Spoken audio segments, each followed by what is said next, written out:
Assalamualaikum warahmatullahi wabarakatuh. Waalaikumsalam warahmatullahi wabarakatuh. Sebelum kita masuk materi, perkenalkan nama kakak Sofia Priya. Kakak ingin menyampaikan materi mengenai sholat. Sholat menurut bahasa adalah doa, sedangkan sholat menurut istilah diawali dengan takbiratul ihram dan diakhiri dengan salam. Apakah adik tahu apa itu dalil sholat? Tidak, Pak. Dalil sholat adalah aqimus sholata wa atuz zakat. Artinya dirikan sholat dan tunaikan zakat. Jadi dalam sholat pun ada tata cara atau rukun sholatnya. Yang pertama adalah niat.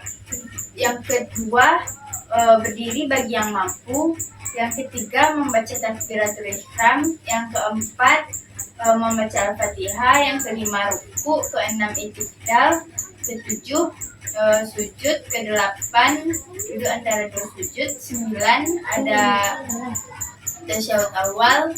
Yang ke-10 membaca tasyahud akhir. Yang ke-11 membaca selawat Nabi. 12 salam. 13 tartib. Apakah adik-adik tahu bacaan sholat? Tahu, Kak. Baiklah, apakah adik-adik dapat menyebutkan bacaan sholat tersebut? Bisa. Baik, siapa yang akan membacakan niat sholat? Saya.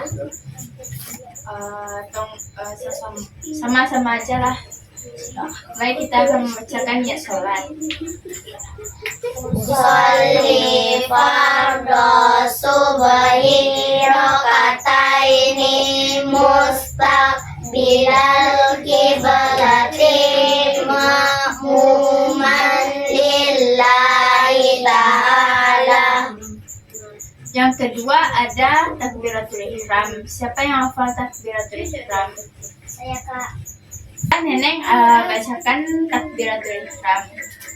Allahu akbar kabira walhamdulillahi katsira wa subhanallahi bukratan wa asila. Inni wajjahtu wajhiya lillazi fataras samawati wal arda hanifan musliman wa ana minal muslimin. Inna sholati wa nusuki wa mahyaya wa mamati lillahi rabbil alamin. La syarika lahu wa bidzalika umirtu wa ana minal muslimin. Baik, apakah ada yang bacaan sholat ruku? Subhana rabbiyal azimi wa bihamdi subhana rabbiyal azimi wa bihamdi subhana rabbiyal azimi wa bihamdi. Untuk bacaan sholat iktidal, apakah ada yang tahu? Baca bersama-sama aja ya. Rabbana alhamdu mil'us samawati wa mil'ul ardi wa mil'u ma syi'ta min syai'in ba'du.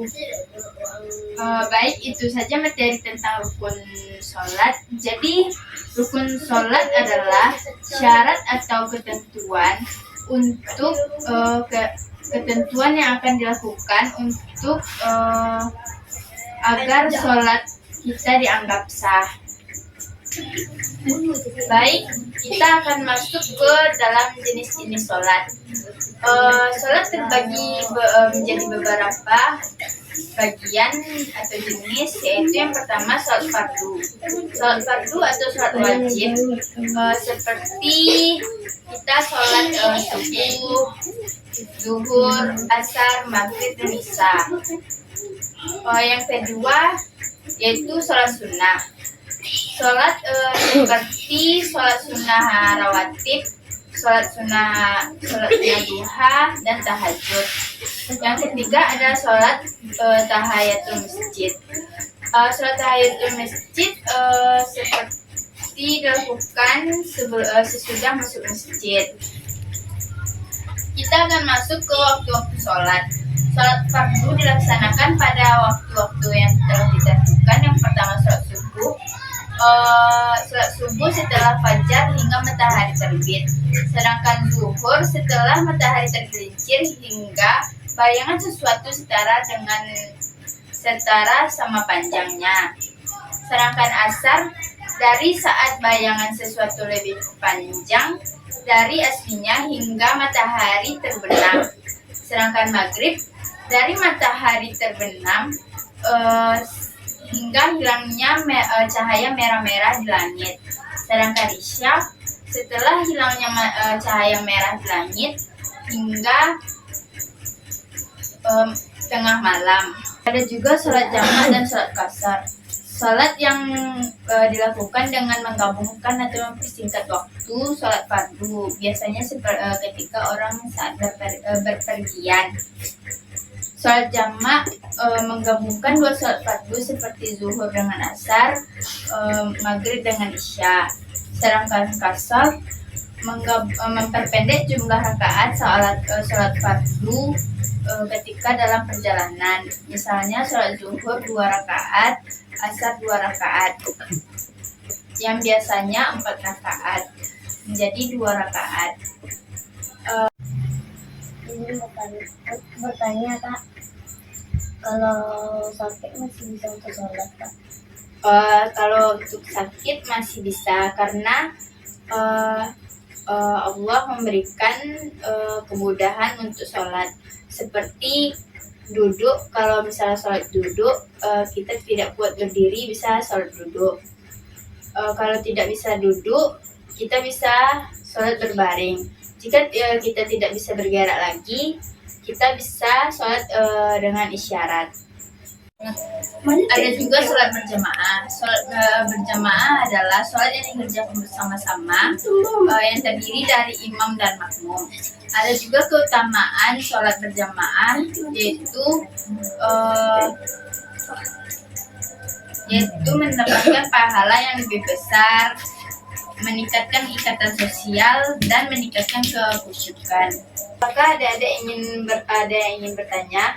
Iya, Kak. Apa hukumnya bagi seseorang lupa membaca doa iftitah? Hukum bagi seseorang kalau lupa membaca doa iftitah itu tidak apa-apa, karena iftitah adalah bacaan sholat yang sunnah, bukan wajib. Apakah ada yang ingin bertanya? Saya Kak. Apa yang harus dilakukan jika kita ketinggalan 1 rakaat sholat berjamaah Kak? Kalau kita ketinggalan 1 rakaat ketika sholat, kita bisa mengikuti imam. Yang kedua, mengganti sholat tersebut di akhir rakaat. Apakah ada lagi? Saya Kak. Apakah boleh sholat bergesa-gesa Kak? Sholat dengan tergesa-gesa tidak akan khusyuk sholatnya. Sebaiknya kita harus dengan kekhusyukan sholat. Jadi kesimpulan yang dapat kita ambil untuk materi kita ini adalah sholat adalah sarana yang penting untuk umat Islam untuk mendekatkan dirinya kepada Allah. Dalam menjalankannya penting bagi kita untuk mengetahui tata caranya, syarat sah dan rukun yang ada, serta selalu menjaga ketaatan dan kualitas sholat agar dapat memperoleh manfaat dan keutamaan yang maksimal. Jadi itu saja materi kita. Kakak akhiri. Assalamualaikum warahmatullahi wabarakatuh.